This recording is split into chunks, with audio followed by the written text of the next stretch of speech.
What's up guys, welcome to the video. This video is going to be primarily about lower back rounding in the deadlift, but before that I want to go over Spine Anatomy 101, go over the functions of the spine and the risk involved with using it in a way that it's not designed for. So your spine can be broken into three very simple parts. Your spine has a very natural wavy pattern and it's broken up into your cervical spine, your thoracic spine, and your lumbar spine. So what is the danger of lower back rounding? Well, there are a couple general causes of pain. One is a pinched nerve and the other is disc pain. Now a pinched nerve happens when you have a symptomatic herniated disc, and although the disc itself may not be painful, the material leaking out of the disc can cause a nerve to pinch or cause discomfort in the area. As for a herniated or bulging disc, they usually occur in the lower or lumbar part of your spine and are usually caused when a weakened disc swells through a crevice in your spine. So now that we know what happens if you don't use your spine correctly, I want to go over 4 ways that you can use to minimize lower back rounding in the deadlift. If you're having trouble actually getting into the deadlift position, grabbing onto the bar without having a lower rounded back, it's a clear indicator that you have poor hamstring flexibility. To remedy this, you can actually do 2 different things. You can look up traditional static stretches online,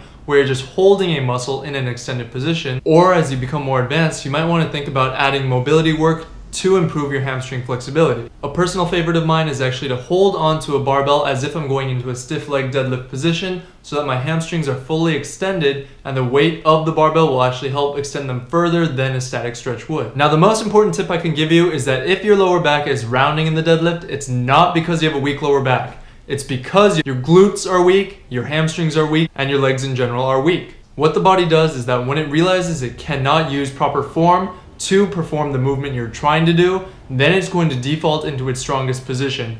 I see a lot of people start working out their lower back when they have lower back rounding in the deadlift, thinking that this will help them straighten up. It's actually going to be your glutes that help you stand erect, so you're going to need to add in glute work as in squats or general isolation movements for your glutes so that it can help you stand your upper body up. Some people have a hard time activating their glutes and their hamstrings in the movement.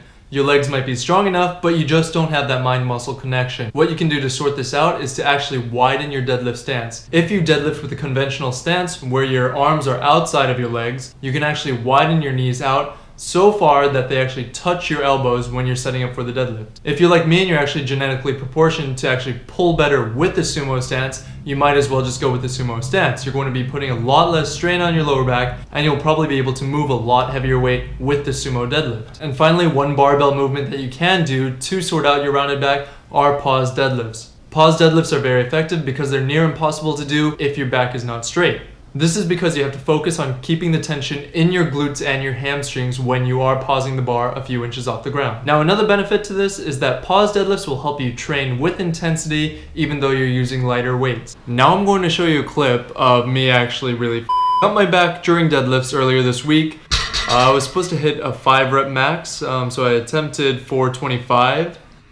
And this was probably a bad idea because 1, I only got 3 hours of sleep the night before, 2, I was under eating and dehydrated, and 3, I also had not lifted at all for the past week and a half, so my body was not primed to lift the heavy weights.